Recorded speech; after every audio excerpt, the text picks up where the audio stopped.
Novosti tedna začnimo v Los Angelesu, na tamkajšnjem sejmišču. Tam smo videli novo Mazdo 3. Pokazali so jo sicer že lani v Tokiu, a tedaj noben ni zares verjel, da bo tako drzno in športno oblikovana tudi serijska trojka, a točno to se je zgodilo. Mazda je vsekakor dokazala, da si upa, dokazala pa je to z oblikovalcem, ki jih je takoj potem zapustil in šel oblikovati novo kitajsko konkurenco, Chery. Audi nadaljuje s predstavitvijo svoje električne modelske palete, drugi na vrsti je električni Gran Turismo. V prodajne salone bo pripeljal leta 2020, a tokratni koncept zgovorno govori, da bo šlo za električno variacijo A7. Presenetljivo pri tem pa je, da ta kupe nima kamer namesto klasičnih ogledal, tako kot prvi e-tron, tisti SUV-evski. Jeep je predstavil Gladiatorja. Pika. Je že res, da so kakšnemu Jeepu že kdaj prej zadek nadomestili s Kessonom, toda Gladiator kaže jasno tendenco znamke Jeep, da prodre k novim kupcem, tako kmetom in gozdarjem, kot tudi tistim z bolj avanturističnim prostim časom. Kia je v Los Angeles pripeljala novega Soula, novo generacijo, tako v klasični kot v bolj zanimivi električni varianti. Točno tisti, ki je tako razprodana, da v Evropo uspe pripluti zgolj kak primerak ali dva. In tu je novi 911. Seveda ostaja pričakovano oblikovan, tu ni in ne sme biti kakršnega koli odklona.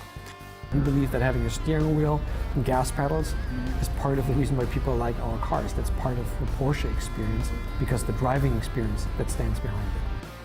A vendarle so tokrat pripravili tudi vrsto digitalnih novotarij, o njih bomo govorili v prihodnji oddaji. In povedali smo vam, da Volvo na razstavišče v LA-ju ni pripeljal nobenega avtomobila. I think it is first time for us, of course, but I think it's the first time in the business anybody is doing that. So instead of bringing a concept car, we will talk about the concept of a car. The car is no longer just something on four wheels standing there. A car is more a mobility concept. So it's more important now to talk about all the other things except the physical car as such.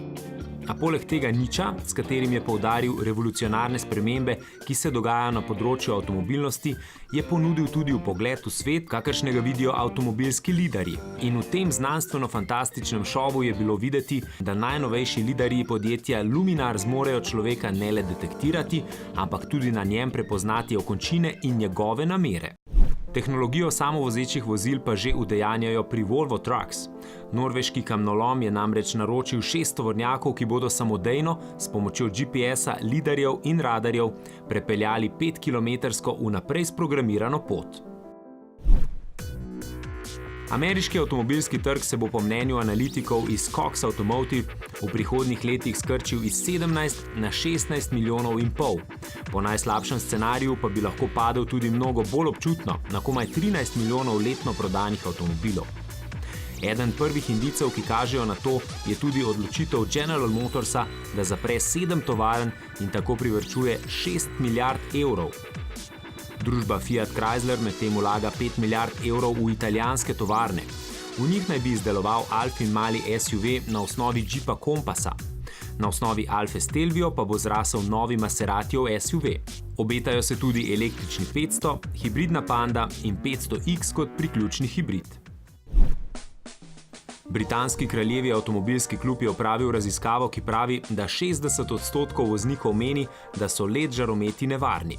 Nanašajo se na podatek, da LED žarometi zaradi svoje večje svetilnosti redno zaslepijo nasproti vozeče, 5 sekunda zaslepitev pa pri 80 km/h pomeni 120 metrov vožnje s poslabšanim vidom. Kje bi lahko bila rešitev? Zagotovo matrične luči, to so žarometi z večjim številom majhnih ledic, ki ob zaznavi udeleženca v prometu ugasnejo tiste žarnice, ki bi utegnile zaslepiti, pusti pa prižgane tiste, ki ne motijo. Zanimivo pri tem pa je, da je praktično istočasno prišla ven raziskava Ameriškega inštituta za avtocestno varnost, ki pravi, da se večina avtov še vedno proda z nezadovoljivimi halogenskimi žarometi. Moderni napredni žarometi so po njihovem mnenju pretežko dosegljivi.